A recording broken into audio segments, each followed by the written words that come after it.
आज हम करेंगे नेशनलिज्म एंड इंपीरियलिज्म यानी राष्ट्रवाद और साम्राज्य।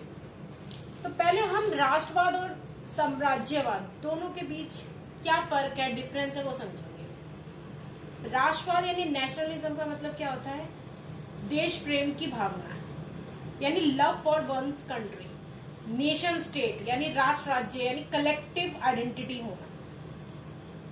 और इंपीरियलिज्म मतलब साम्राज्यवाद का मतलब होता है दूसरे राष्ट्रों पर प्रभुत्व स्थापित करना है यानी to establish dominance over the other states, यानी दूसरे राष्ट्रों की टेरिटरीज को यानी सीमाओं को अपने अंदर लेना, एक होड़ दूसरे सीमाओं को अपने अंदर लेने की, दैट इज इंपीरियलिज्म।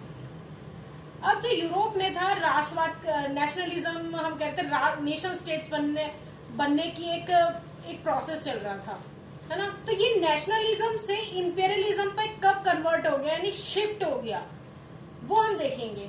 उसके लिए हम एक एग्जांपल लेंगे बाल्कन रीजन का, बाल्कन क्षेत्र का। जो बाल्कन क्षेत्र है ये भूमध्य सागर के आसपास का एक क्षेत्र है, यानी it is the region around the Mediterranean sea. अब इसमें कौन कौन से रीजन्स आते हैं? Romania, Bulgaria, Albania, Greece, Macedonia, Croatia, Bosnia Herzegovina, Slovenia, Serbia, Montenegro. और यहाँ के रहने वाले लोग एक्चुअली क्या, यहाँ पे जो ना एथनिक डाइवर्सिटी थी, यहाँ पे अलग अलग तरह मतलब डिफरेंट लैंग्वेज बोलने वाले, सब कुछ एथनिक डाइवर्सिटी थी यहाँ के लोगों में, ठीक है, अलग अलग तरह के लोग थे। तो यहाँ के इनहेबिटेंट्स को बोलते थे स्लाव।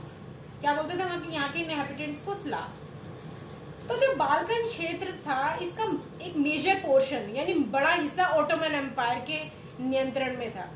ऑटोमन एम्पायर क्या था? जो आज की डेट में प्रेजेंट डे टर्की है वो ऑटोमन एम्पायर था। अब जब ऑटोमन एम्पायर डिसइंटीग्रेट हुआ यानी उसका विघटन हुआ यानी जब वो टूटा, तो जो इसके अंदर जो बाल्कन क्षेत्र जो इसके अंदर आते थे यानी सभी अधीन यूरोपीय राष्ट्रीयता यानी जो भी बाल्कन क्षेत्र का मेजर पोर्शन इसके अंदर आता था, धीरे धीरे इसके चंगुल से निकलकर उन्होंने अपने आप को इंडिपेंडेंट घोषित कर लिया। यानी उन्होंने ऑटोमन एम्पायर के जो विघटन के बाद ये राष्ट्रीयता स्वतंत्र हो गई। ये यूरोप जो बाल्कन क्षेत्र के बहुत सारे जो क्षेत्र थे इसके अंदर से अपने आप को उन्होंने इंडिपेंडेंट घोषित कर लिया।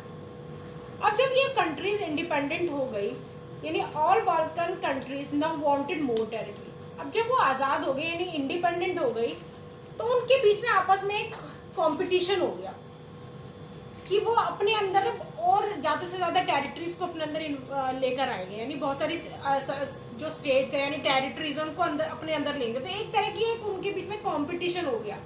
तो इससे उस एरिया में यानी बाल्कन क्षेत्र में एक तरह का टकराव, गहरा टकराव की स्थिति उत्पन्न हो गई यानी इंटेंस कॉन्फ्लिक्ट्स, यानी सारी बाल्कन कंट्रीज के बीच में एक कॉन्फ्लिक्टिंग जो था ना कॉन्फ्लिक्ट डेवलप हो गया।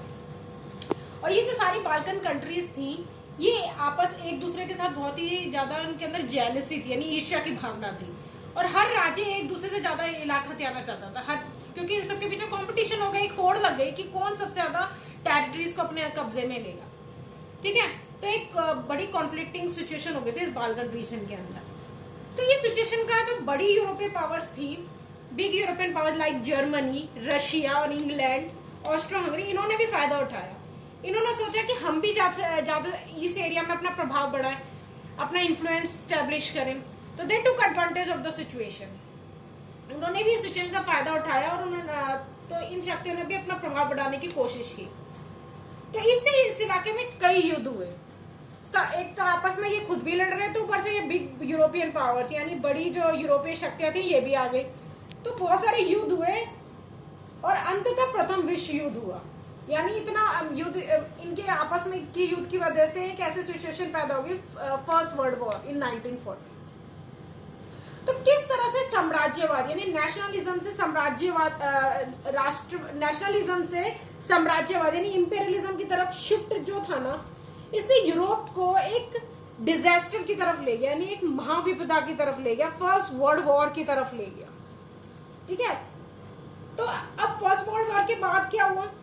अब यूरोप जो लोगों के अंदर जो थी ना एंटी इंपीरियल फोर्सेस डेवलप होने लगी, यानी लोगों को जो यूरोपीय इलाके थे जो यूरोपीय देश थे उन्होंने जिन दूसरे देशों को अपने उपनिवेश बना रखा था, है ना, तो कॉलोनीज बना रखा था, तो उनके अंदर साम्राज्य विरोधी आंदोलन विकसित हुए। यानी लोग चाहते थे उनको इंडिपेंडेंट किया जाए, उनको आजाद घोषित किया जाए। यानी उनके अंदर भी वहां उन देशों में भी, उपनिवेशों में भी एक आजादी पाने की लहर दौड़ पड़ी। तो वहां साम्राज्य विरोधी आंदोलन विकसित हुए। तो अब वो क्या हुआ कि जो जितनी भी कॉलोनीज थी सब डिमांड करने की उन्हें इंडिपेंडेंस चाहिए, तो ये उपनिवेशों में आजादी की मांग होने लगी। तो इस तरह से ये नेशनलिज्म से जो इंपीरियलिज्म हुआ, फिर जो एंटी इंपीरियलिज्म की भावना है जो कॉलोनीज में डेवलप होनी शुरू हुई। तो आज हमारा नेशनलिज्म एंड इंपीरियलिज्म के साथ ही हमारा यूरोप में राष्ट्रवाद यानी राइज ऑफ नेशनलिज्म, हमारा आज ये चैप्टर खत्म होता है। Thank you and hope you like and subscribe my channel.